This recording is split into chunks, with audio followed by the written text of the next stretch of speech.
Hello and welcome to the John Ark Show. Today's episode is called the Celebrity Secret Salary and Asset Information Report. Actors and celebrities in Hollywood, they hate disclosing how much money they make. They love showing off their $1 million cars, their $1 million jewelry, and their multi-million-dollar homes, but they hate it when people disclose how much they made last year, how much they're going to make this year. This just sends shivers through their spines. There are several reasons for that. First, they want their fans to continue to believe that the celebrities on some level are just like them. They don't want to alienate their fans, many of whom are just struggling, living paycheck to paycheck. They want to maintain that illusion. Next, they don't want to add unnecessary security risks or burdens to their lives. And their fear is that when people hear how much they're making every year, every month, every week, that'll add additional stress to their security problems. They also don't want the public to know where they are on the celebrity salary pecking order. They don't want people to know who's making more than them. They don't want people to know who's making as much as them. It's a very ego-driven sort of phenomenon. Despite how secretive these celebrities are, we've tapped our inside sources and we are going to tell you how much money these people are making, and believe me, the numbers are astronomical. Before we begin, I want to encourage you to subscribe, like, follow, and comment on the show. Also, I'd like to tell you that the show is sponsored by HollywoodIsCalling.com. It's a company which allows people to purchase live phone calls. Yes, that's it. That's what I said. Live phone calls with their favorite celebrities for $19.95 or $29.95, depending on the duration of the call. So whether it's a gift for yourself or somebody else you know, why don't you think about getting a live phone call? HollywoodIsCalling.com. Now let's get started. According to the Screen Actors Guild's own statistics, the majority of actors make less than $1,000 a year acting. Now, let me tell you about the other end of the spectrum, the salaries and the assets of the one percenters. First, let's begin with some of the biggest names in the entertainment industry, and the numbers that our inside sources tell us these people are making as salaries. I'm going to read off a bit of a list here, and some of these numbers may set your hair on fire. You ready? Dwayne Johnson, $90 million. Chris Hemsworth, $75 million. Robert Downey Jr., $65 million. Scarlett Johansson, $59 million. Bradley Cooper, $58 million. Adam Sandler, $55 million. Sofia Vergara, $52 million. Will Smith, $34 million. Margot Robbie, $25 million. Charlize Theron, $22 million. Now remember, for most actors and celebrities, their agents take 10%, their managers take 10%, their lawyers take 5%, and the IRS can take 30%. That means that for every dollar that an actor makes, after all those people take their cut, a typical high net worth actor can walk away with approximately 45 cents on the dollar for his earnings. That means that when Dwayne Johnson makes $75 million, we estimate that he'll probably take home about 35. Now, there is another segment of this population, and these are actors who produce their own movies or content. That gives them an additional equity stake in the content and movies, TV shows that they produce, and that means more money. For example, Tom Cruise reportedly has a net worth of more than $500 million.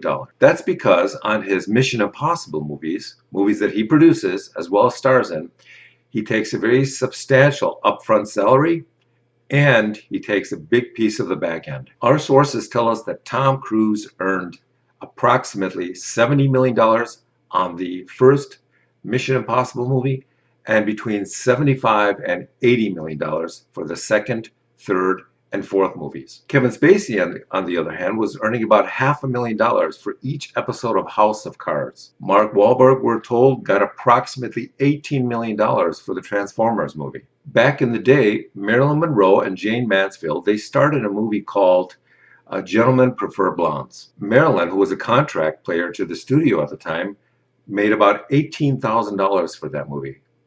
Jane Russell, as a free agent, she made $100,000. By the way, at that time, Marilyn was a much bigger star. She just didn't have as good a deal. About a week before Marilyn passed away, she signed a contract with Fox that would have paid her $1 million for 2 movies. Now, in today's dollars, that would be approximately $8.5 million, and it would have made her one of the largest, if not the largest, stars in the world financially. Now, there's another category of celebrities who have businesses outside of the entertainment industry. And what these stars do, what these celebrities do, is they use their celebrity to drive the sales of their outside companies. So here are a couple of examples. George Clooney had a tequila company. That tequila company recently sold for approximately $1 billion. That's billion with a B. Magic Johnson's partnership in a number of sports teams and other businesses has given him a net worth estimated at more than $600 million.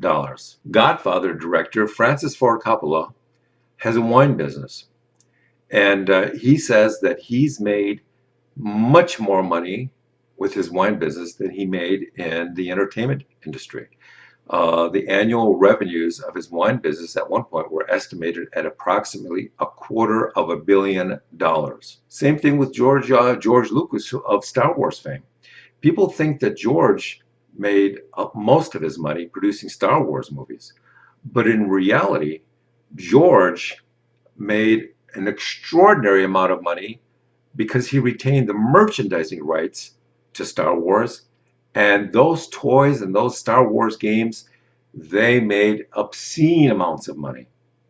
It's also why Lucas was able to sell Lucasfilms, his production company, to Disney for over $4 billion. Mark Wahlberg, who started a restaurant chain with his brothers called Wahlburgers, has approximately 26 burger locations across the United States, and it's widely estimated to have very, very significant revenues. Now, another celebrity with a very interesting dual track career is Ellen DeGeneres. Ellen has a tremendously successful talk show, which she makes 8 figures a year for, but she's also a real estate flipper. She buys really expensive homes, renovates them, and then makes tremendous money doing that. There are a number of people who believe that her real estate revenue far exceeds her already significant the already significant income that she earns for her talk show. So when you analyze the numbers, the salaries, and the asset portfolio these people have, you have to come to the inevitable conclusion that the way to make the most money in the entertainment industry is to use your fame to draw attention to your outside business interests and fuel its growth with your celebrity. Stars like Paul Newman, Magic Johnson, George Clooney, Francis Ford Coppola, and many others had outside companies which they were able to grow at an astronomical pace because of their celebrity star power. Now, there's another interesting phenomena that in some ways may be unique to the entertainment industry, and that is the positive effect that death can have on your earning potential. Michael Jackson, for example, was reportedly in very deep debt, and after he passed away, his estate made hundreds of millions of dollars, putting them into the black and providing a very firm financial foundation for them going forward. Marilyn Monroe did okay while she was alive. She did well, but nothing compared to the money that her licensing agreements have made for her estate after she passed away. That money just continues to pour in year after year, decade after decade. Now there's a new technology called deepfake video production that allows producers to replicate the images of celebrities in a very lifelike manner. Now, this technology is extraordinary and it's getting better every year. So much so that we are approaching a point where celebrities in the peak of their careers could literally license out their digital images to producers and allow their digital image, their digitally recreated image, to do all the work for them, and to appear in movies for them, to appear on TV shows and commercials for them, and do it in a way that is so realistic and and and is so lifelike that you can't tell the difference between the real celebrity appearing on film and a digital recreation of that celebrity. If that is the case, then we are fast approaching a point where celebrities don't even have to die anymore to make a fortune. They can simply out their fake video likeness, license out their fake video likeness, and continue to make a vast fortune while they relax and enjoy their money. Think about that for a second. So having said that, I want to wish you well, and we will talk to you soon.